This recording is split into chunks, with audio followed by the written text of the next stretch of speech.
এ যেন এক অন্য ভালোবাসার গল্প। না না, আজকের এই প্রতিবেদনে কোনো প্রেমিক প্রেমিকার গল্প করা হচ্ছে না।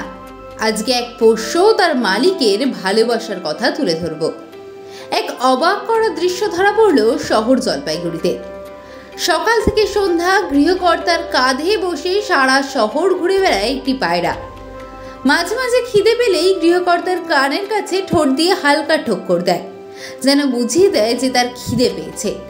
তারপর পাউরুটি খেতে খেতে ঘুরে বেড়ায় শহরের বিভিন্ন রাজপথ দিয়ে। আজ কথা হচ্ছে টোটো চালক মনোজ শর্মা ও তার প্রিয় পায়রাটিকে নিয়ে।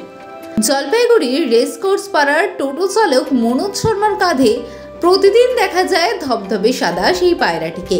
তিনি জানান, প্রায় 3 বছর আগে পাড়ার একটি জলের কল থেকে জল নিচ্ছিলেন। ঠিক তখনই উড়ে আসে পায়রাটি। অনেক চেষ্টা সত্ত্বেও তাকে তাড়াতে পারেননি মনোজ। সেই থেকে পায়রাটি তার সর্বক্ষণে সঙ্গী হয়ে গেছে। এই ধরনের দৃশ্য বিরল। যেখানে আজকের দিনে কথায় কথায় শোনা যায় বিচ্ছেদের কথা, সেখানে এই ঘটনা সত্যি প্রমাণ করে দেয় যে পোষ্যরা তার মালিকদের কতটা ভালোবাসে। বাংলার স্বাদে বাঙালির সেবায় মা বাসন্তী হোটেল অ্যান্ড রেস্টুরেন্ট, ঠিকানা পোক্তাপুল, নারায়ণগড়, পশ্চিম মেদিনীপুর। আমাদের এখানে সকাল, বিকাল, দুপুর এবং রাত্রিকালীন আহারের সুব্যবস্থা রয়েছে। সুলভ মূল্যে আহারের একটাই ঠিকানা মা বাসন্তী হোটেল অ্যান্ড রেস্টুরেন্ট। আমাদের এখানে সমস্ত ধরনের খাবার অর্ডার নেওয়া হয়। প্রোপ্রাইটার ঝন্টু গেড়ে। Mobile number 9732543245। বললাম দাদা, আপনার নাম? মনোজ শর্মা। বাড়ি কোথায়? Police line. এই যে পায়রাটা, এটা কি মানে টোটো চালান, পায়রা নিয়ে যান? হ্যাঁ, ঘুরতে থাকে আমার সঙ্গে।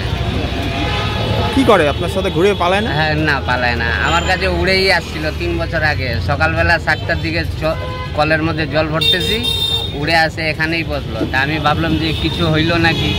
আবার মুটকিতে জল খাওয়াইছি, 3 মুটকি জল খাইলো, আবার উড়াই দিচ্ছি, বাবা যা যেখান থেকে আসছি চলে যা।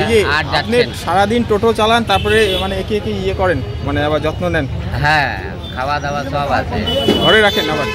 উড়ে যায় না মানে? এটা কি আপনার এই যে ভালোবাসা, এটা কি আগে ছিল নাকি হঠাৎ আসার ফলে? না, এটা আসার পর থেকে।